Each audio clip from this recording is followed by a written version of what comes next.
E a situação está complicada, Matheus. A torcida agora quebra os pedaços do alambrado, está arremessando pedaços do alambrado no gramado, os pedaços de ferro.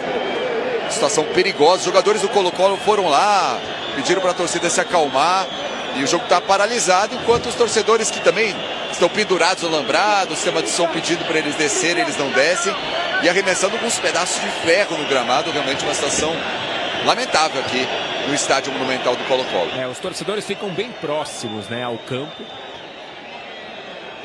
principalmente aí atrás do gol, ainda que tenha um gradil maior, né, mas eles ficam bem próximos ao campo. Eu pergunto, Cruzeiro, River Plate, Racing. O que é mais prejudicial ou o que é mais perigoso? Olha lá, ó. Matheus. Os torcedores invadiram o campo. Rapaz.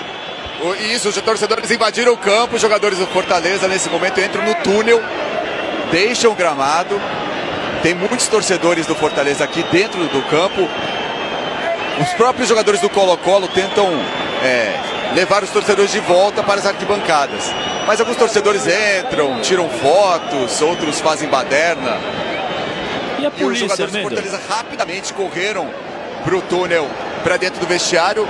Neste momento não estou vendo nenhum policial aqui. Quem está controlando são os próprios jogadores do Colo-Colo, os delegados da Conmebol, que estão controlando. O Vidal, jogador experiente, está conversando aqui com os torcedores. Os torcedores estão encapuzados também. E muita coisa sendo arremessada no gramado neste momento. As barras de ferro que foram arremessadas pela torcida são pedaços, eu acredito que do alambrado. Isso foi arremessado no campo. Algumas desses pedaços de ferro foram arremessados do gramado, no outro lado ali. E isso que realmente foi o momento, além da parte de acrílico que foi quebrada pela torcida, esses pedaços de ferro aqui, ó, que foram arremessados no campo, foi o que realmente assustou os jogadores, a arbitragem, o pessoal da Conmebol. Foram essas barras aqui que foram arremessadas no gramado no segundo tempo da partida. Cara, vamos segurar essa imagem, né? Até pedindo para o Mendel mostrar mais uma vez, né? Porque Zé, futebol joga com chuteira, caneleira. Já estão no ônibus, já estão deixando o estádio, os torcedores do Fortaleza que estavam aqui no estádio Monumental, deixando o estádio em segurança, informação importante. A delegação do Fortaleza também agora vai aguardar o que vai acontecer. A partida cancelada, retorna para o hotel para saber o que vai acontecer. E a torcida do Fortaleza está indo sem escolta, porque seria mais perigoso a torcida do Fortaleza ir com escolta, porque a questão da torcida do Colo-Colo é com a polícia. Então o ônibus vai indo sem escolta porque é mais seguro do que ter os policiais fazendo a escolta do ônibus da torcida do Fortaleza. Foi a decisão, porque realmente a questão da torcida do Colo-Colo é com a polícia chilena. Então o estádio já foi completamente esvaziado em relação aos torcedores. Agora o staff também, a gente vê os seguranças também já estão deixando o estádio, a gente também, a imprensa também já vai deixando o estádio, e a delegação tanto do Fortaleza como do Conmebol vão deixando o estádio e vão aguardar, não tem ainda nenhuma posição.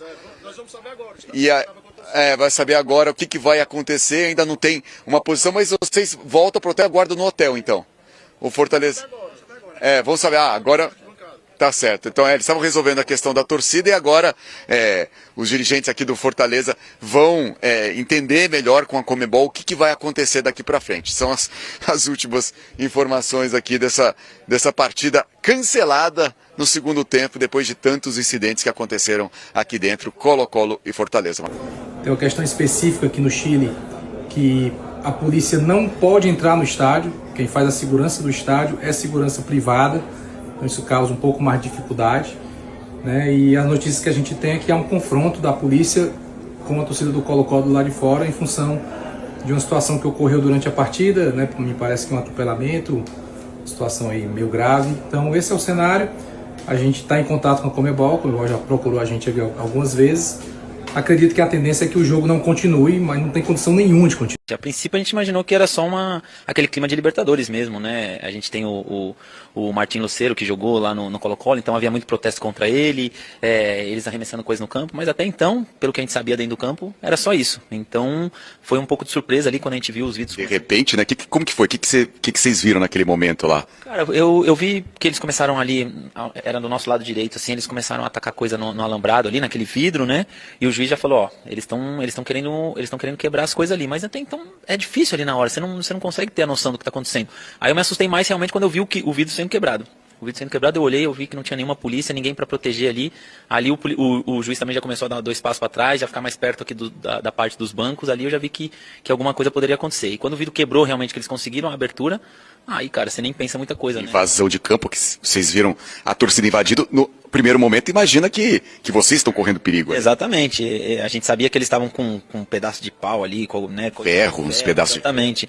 E eles todos encapuzados, você não vai imaginar que eles estão entrando para conversar com a gente, né? Então, naquela hora foi temendo realmente pela nossa segurança, a gente correu. O pior que na entrada para sair do campo ali é uma escada, é escuro e é uma escada perigosa, então a gente se aglomerou ali, poderia alguém ter machucado até ali, sabe?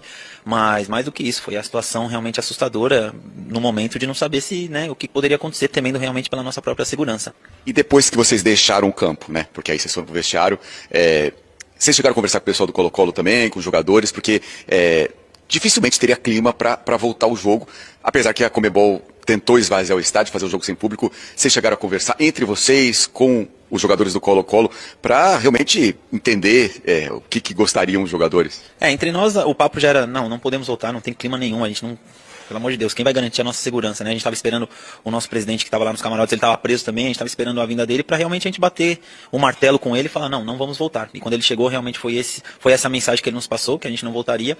O pessoal do Colo-Colo mesmo também estava falando que não tinha como voltar, que também que era um absurdo, sabe? Eles se posicionaram de uma maneira bem legal, assim, falando, cara, não tem mais jogo. Só que a Conmebol tinha lá um representante da Conmebol que falou que eles iam tentar. Mas a gente, desde o começo, falou, cara, mesmo que tente, não tem como é que vai tirar a torcida e quem vai garantir que eles não vão voltar? Enfim, não tinha polícia no estádio, era uma situação que realmente não tinha mais condições de jogo. Infelizmente no futebol a gente acaba vivendo muitas situações complicadas, mas já tinha vivido alguma situação desse tipo. Chegou a ter medo mesmo ali no campo? Já passou por algo parecido com isso? Cara, infelizmente, o ano passado a gente passou por uma situação, mas já era fora do estádio, né? Que a gente passou com aquela torcida do esporte, né? E realmente aquele dia também eu temi pela minha vida. Mas dentro do estádio foi a primeira situação. Foi a primeira situação que eu passei assim. Não imaginei que em pleno 2025, né? Com o futebol se modernizando tanto e tantas questões sendo levantadas, do racismo, enfim, da segurança, a paz nos estádios, que a gente passaria por uma situação assim. E é muito triste, cara. É triste pro futebol, é triste para todo mundo. E eu espero realmente que a Conmebol se posicione de uma maneira certa para dar uma mensagem realmente pro futebol, porque isso não pode voltar a acontecer. A gente não pode ir pro estádio temendo pela nossa segurança, imaginando que a qualquer momento alguém pode invadir e nos agredir, enfim. Imagina, sei lá o que eles podem fazer, né? Para fechar, eu disse que o Fortaleza mantém a programação, volta amanhã. Vocês, claro, também ficam esperando. Para vocês o melhor seria não ter essa continuidade da partida ou é indiferente? O que vocês imaginam para frente? Assim? Não, para nós eu acho que não teria condição nenhuma da gente ter a partida mesmo num outro momento, né? A viagem não é curta, não é fácil, questão de logística, questão de tudo, desse calendário tão apertado que a gente tem. Então, agora não tem mais possibilidade nenhuma da gente jogar. É claro que não está nas nossas mãos, o presidente, toda a nossa diretoria aí que vai cuidar disso, mas a gente espera realmente que tenha um desfecho bom aí, que realmente passe uma mensagem pro futebol para que isso não aconteça novamente.